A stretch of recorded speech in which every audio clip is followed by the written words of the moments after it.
प्रथम करंती 7 पर्व। तुम्हें माने जो सब विषय लिखिअछ सेही सबुर उत्तर एही। स्त्री लोक को स्पर्श न करिबा पुरुष पक्षरे भल, किंतु व्यभिचार भय हेतु प्रत्येक पुरुषर निजर भार्या थाउ आ प्रत्येक स्त्रीर निजर स्वामी थाउ। स्वामी स्त्री की तार प्राप्य देउ, पुणी सही प्रकार मध्य स्त्री स्वामी की तार प्राप्य देउ। भार्यार आपणा शरीर उपर क्षमता नाही, किंतु स्वामीर अछि। सही प्रकार मध्य स्वामीर आपणा शरीर उपर क्षमता नाही, किंतु भार्यार अछि। परस्पर को वंचित न कर। केजाणी प्रार्थना निमंते अवकाश पाइबा पई उभय एक परामर्श होई अल्प काल पृथक रही पार। तुम्हामानक इंद्रिय दमन अभाव हेतु शैतान जेपरी तुम्हामानक परीक्षा न करे, एथिपई पुनर्बार एकत्र हुओ। किंतु मु आज्ञा देला परी न कही परामर्श देला परी यह कहे। तथापि जेपरी सबु लोक मोहरी परी हुअंती, यह मोर इच्छा। मात्र कई ए प्रकारे कई से प्रकारे प्रत्येक जन ईश्वर ठारू दान पाई अछि। किंतु मो अविवाहित और विधवा मानकु कहे, सेमाने मो परी रहिले सेमानक पक्षरे भल। मात्र जदि सेमाने इंद्रिय दमन करि न पारंती, तेबे विवाह करंतु, कारण कामानଳରେ दग्ध हेबा अपेक्षा विवाह करिबा भल। किंतु मो विवाहित मानकु आज्ञा दिए, मु नुहे मात्र प्रभु आज्ञा दियंती। भार्या आपण स्वामी ठारू विभिन्न न हेउ, किंतु जदि से विभिन्न हुए तेबे आउ से विवाह न करू। अथवा आपण स्वामी सहित मिलित हेउ, पुणी स्वामी आपण भार्या को परित्याग न करू। किंतु अन्य मु समस्त को कहे, प्रभु कहती नहीं। जदि कौनसी भाईर अविश्वासिनी भार्या थाए आउ से तार सहित वास करने को सम्मता हुए, ताहाले से ताको परित्याग न करू। पुणी जो स्त्रीर अविश्वासी स्वामी थाए आउ से तार सहित वास करने को सम्मत हुए, से अपना स्वामी को परित्याग न करू। कारण अविश्वासी स्वामी भार्या हेतु सूची करा जाइअछि, आउ अविश्वासिनी भार्या स्वामी हेतु सूची करा जाइअछि। ता न हेले तुममानक संतान माने असुचि हुअन्ते, किंतु एबे से माने सूची। तथापि जदि अविश्वासी विभिन्न हेबाकू इच्छा करे, तेबे से विभिन्न हेउ। एपरि स्थले से भाई बा भौणी आबद्ध नुहंती। ईश्वर तुममानकू शांति आचरण करने को आह्वान करिअछन्ति। जेणु हे स्त्री, तुम्हें जे आपण स्वामीर परित्राणर कारण हेब, यह कौन जान? किंबा हे स्वामी, तुम्हें जे आपण भार्यार परित्राणर कारण हेब, यह कौन जान? केवल प्रभु जहाकू जेपरि दान वितरण करिअछन्ति, ईश्वर प्रत्येक को जो अवस्था आह्वान करिअछन्ति, सेही प्रकारे आचरण करू। मु समस्त मंडली रे एही प्रकारे आदेश दिए।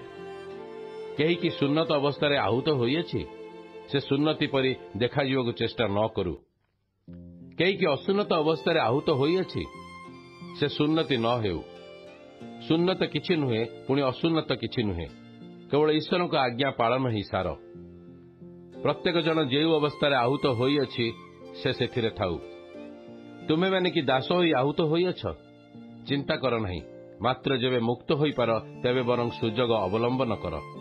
कारण जे दास होई प्रभुंक ठारे आहूत होइअछि, से प्रभुंक मुक्त लोक।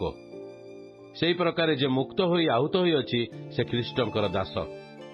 तुमे माने विशेष मूल्य रे किणा जाइअछ, मनुष्यर दास हुओ नहीं।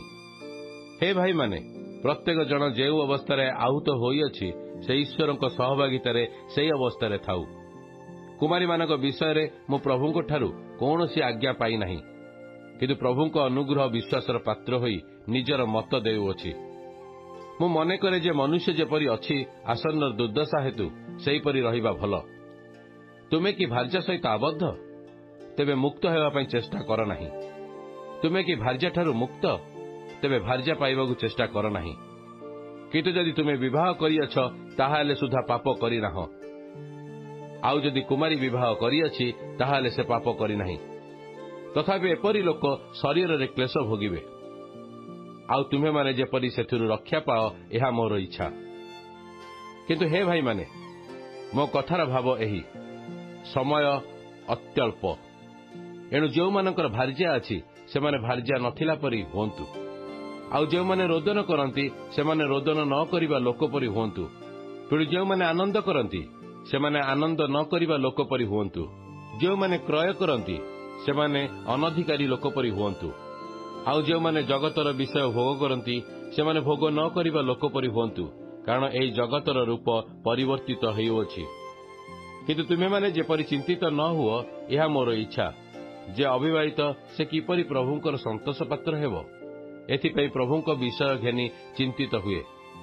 କିନ୍ତୁ ଯେ ବିବାହିତ ସେ କିପରି ଆପଣା ଭାର୍ଯ୍ୟାର ସନ୍ତୋଷ ପାତ୍ର ହେବ, ଏଥିପାଇଁ ସଂସାର ବିଷୟରେ ଘେନି ଚିନ୍ତିତ ହୁଏ, ଆଉ ତାର ମନ ବିଭକ୍ତ ହୁଏ। ଅବିବାହିତ ସ୍ତ୍ରୀ ଓ କୁମାରୀ ଶରୀର ଓ ଆତ୍ମାରେ ପବିତ୍ର ହେବା ନିମନ୍ତେ ପ୍ରଭୁଙ୍କ ବିଷୟ ଘେନି ଚିନ୍ତିତ ହୁଅନ୍ତି।